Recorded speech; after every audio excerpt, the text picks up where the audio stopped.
ಎಲ್ಲರಿಗೂ ನಮಸ್ಕಾರ. Welcome back to my channel home cooking. ಇವತ್ತು ನಾವು ಸಿಂಪಲ್ಲಾಗಿ ದೊನೆ ಬಿರಿಯಾನಿ ಎಗ್ಗಲ್ಲಿ ಹೇಗೆ ಮಾಡೋದು ಅಂತ ನೋಡೋಣ.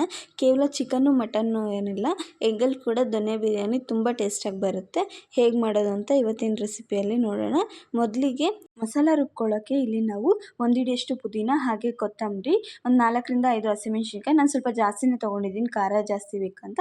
ನೀವು ಕಡಿಮೆ ಕೂಡ ಮಾಡ್ಕೋಬೋದು. ಹಾಗೆ 1 ಹಿಡಿಯಷ್ಟು ಬೆಳ್ಳುಳ್ಳಿ, ಹಾಗೆ ಶುಂಠಿ, ಹಾಗೆ ಒಂದು ಅರ್ಧ ಟೀ ಸ್ಪೂನಷ್ಟು ಕಾಳುಮೆಣಸು, 1 ಇಂಚಷ್ಟು ಚಕ್ಕೆ, ಹಾಗೆ 2 ಲವಂಗನ ತೊಗೊಂಡು ಇದನ್ನೆಲ್ಲ ರುಬ್ಕೊಳ್ಳೋಕೆ ಹಾಕ್ಕೊತಾ ಇದ್ದೀನಿ.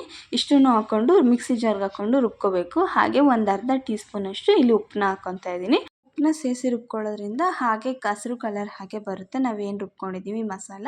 ಇವಾಗ ಇದಕ್ಕೆ ನಾನು 4 ಮೊಟ್ಟೆಯನ್ನು ತೊಗೊಂಡಿದ್ದೀನಿ, ನಾನು ಬೇಯಿಸ್ಕೊಂಡಿದ್ದೀನಿ. ಅದಕ್ಕೆ ಒಂದು ಸ್ವಲ್ಪ ಉಪ್ಪು, ಹಾಗೆ ಒಂದು ಅರ್ಧ ಟೀ ಸ್ಪೂನಷ್ಟು ಖಾರದ ಪುಡಿ, ಹಾಗೆ ಒಂದು ಚಿಟಿಕೆ ಅರಿಶಿನ ಹಾಕ್ಕೊಂಡು ನಾವೇನು ಆವಾಗಲೇ ಮಸಾಲ ರುಬ್ಕೊಂಡಿದ್ದೀವಿ ಅದನ್ನು ಕೂಡ 1 ಟೇಬಲ್ ಸ್ಪೂನಷ್ಟನ್ನು ಹಾಕ್ಕೊತಾ ಇದ್ದೀನಿ. ಹಾಕ್ಕೊಂಡು ಚೆನ್ನಾಗಿ ಇದನ್ನ ಮಿಕ್ಸ್ ಮಾಡಿಕೊಂಡು ಈ ಥರ ಎತ್ತಿಕೊತಾ ಇದ್ದೀನಿ. ಇವಾಗ ಒಂದು ಕುಕ್ಕರ್ಗೆ ಒಂದು 3 ಟೇಬಲ್ ಸ್ಪೂನಷ್ಟು ಎಣ್ಣೆನ ಹಾಕ್ಕೊತಾ ಇದ್ದೀನಿ. ಹಾಗೆ ಒಂದು 2 ಟೇಬಲ್ ಸ್ಪೂನಷ್ಟು ತುಪ್ಪ ಹಾಕ್ಕೊತಾ ಇದ್ದೀನಿ. ನಿಮಗೆ ತುಪ್ಪ ಇಷ್ಟ ಇಲ್ಲ ಅಂದರೆ ತುಪ್ಪನ ಸ್ಕಿಪ್ ಕೂಡ ಮಾಡ್ಬೋದು. ಹಾಗೆ ಪಲಾವ್ ಸ್ಪೈಸಸ್ ಏನಿರುತ್ತೆ ಬಿರಿಯಾನಿದು ಅದು ಕೂಡ ಹಾಕ್ಕೊಂಡು, ಹಾಗೆ ಒಂದು ಈರುಳ್ಳಿನ ಹಾಕ್ಕೊತಾ ಇದ್ದೀನಿ. ಈರುಳ್ಳಿ ಸ್ವಲ್ಪ ಕಂದು ಬಣ್ಣ ಬರಬೇಕು, ಅಲ್ಲಿವರೆಗೂ ಚೆನ್ನಾಗಿ ಫ್ರೈ ಮಾಡ್ಕೋಬೇಕು. ಬಣ್ಣ ಬದಲಾಗೋವರೆಗೂ ಈರುಳ್ಳಿ ಚೆನ್ನಾಗಿ ಫ್ರೈ ಆದಷ್ಟು ಬಿರಿಯಾನಿ ಟೇಸ್ಟ್ ತುಂಬ ಚೆನ್ನಾಗಿರುತ್ತೆ.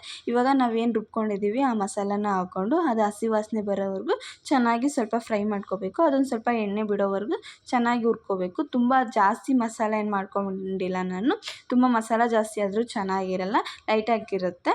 ಇವಾಗ ನೋಡಿ ಎಣ್ಣೆ ಬಿಟ್ಕೊತಾ ಇದೆ. ಇವಾಗ ಒಂದೇ ಒಂದು ಚಿಕ್ಕದು ಟೊಮೆಟೊನ ಹಾಕ್ಕೊತಾ ಇದ್ದೀನಿ. ಟೊಮೆಟೊನ ಹಾಕ್ಕೊಂಡು ಚೆನ್ನಾಗಿ ಫ್ರೈ ಮಾಡಿಕೊಂಡು ನಾವು ಆವಾಗಲೇ ಏನು ಮೊಟ್ಟೆಯನ್ನು ಮಿಕ್ಸ್ ಮಾಡ್ಕೊಂಡಿದ್ದೀವಿ ಮಸಾಲದಲ್ಲಿ ಅದನ್ನು ಕೂಡ ಹಾಕ್ಕೊಂಡು ಚೆನ್ನಾಗಿ ಸ್ವಲ್ಪ ಮಿಕ್ಸ್ ಮಾಡ್ಕೋಬೇಕು. ಒಂದು 2 ನಿಮಿಷ ಮೊಟ್ಟೆನೂ ಚೆನ್ನಾಗಿ ಹುರ್ಕೋಬೇಕು.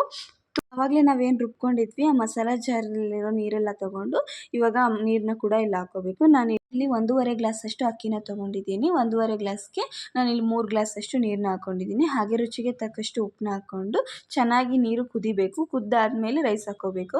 ನಾನಿಲ್ಲಿ ಜೀರಾ ಸಾಂಬಾರ್ ರೈಸ್ ತೊಗೊಂಡಿದ್ದೀನಿ. ಬಿರಿಯಾನಿ ತುಂಬ ಚೆನ್ನಾಗಿ ಫ್ಲೇವರ್ ಬರುತ್ತೆ.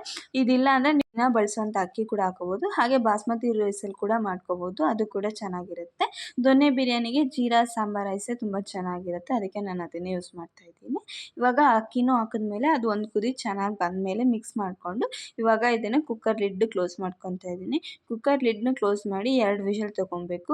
2 ವಿಷಲ್ ಆದಮೇಲೆ ನೋಡ್ಬೋದು ಎಷ್ಟು ಚೆನ್ನಾಗಿ ಬಂದಿದೆ ಅಂತ. ತುಂಬ ಜಾಸ್ತಿ ಮಸಾಲ ಕೂಡ ಆಗಿಲ್ಲ. ಹಾಗೆ ಒಂದು 15 ನಿಮಿಷದಲ್ಲೆಲ್ಲ ನಿಮಗೆ ಬಿರಿಯಾನಿ ರೆಡಿ ಆಗಿಬಿಡುತ್ತೆ. ತುಂಬ ಕಷ್ಟ ಅಂತ ಏನಿಲ್ಲ, ತುಂಬ ಈಸಿಯಾಗಿ ಕೂಡ ಮಾಡ್ಕೋಬಹುದು. ಹಾಗೆ ನೋಡಿ ತುಂಬ ಕೂಡ ಉದ್ದುದ್ರಾಗಿಲ್ಲ, ತುಂಬ ಬೆಂದೋಗಿಲ್ಲ, ಮೀಡಿಯಮ್ ಆಗಿ ವಯಸ್ಸಾದವರು ಕೂಡ ತಿನ್ಬೋದು. ಅನ್ನ ಮೆತ್ತಗೂ ಇದೆ, ಉದ್ದುದ್ರಾಗೂ ಇದೆ, ಆ ಥರ ಬಂದಿದೆ. ತುಂಬ ಚೆನ್ನಾಗಿರುತ್ತೆ ಈ ಥರ ಮಾಡ್ಕೊಂಡು. ಜೀರಾ ಸಾಂಬಾರ್ ರೈಸ್ ಇರೋದ್ರಿಂದ ತುಂಬ ಉದ್ರಾಗಿ ಮಾಡಿದ್ರು ಅದು ಚೆನ್ನಾಗಿರಲ್ಲ.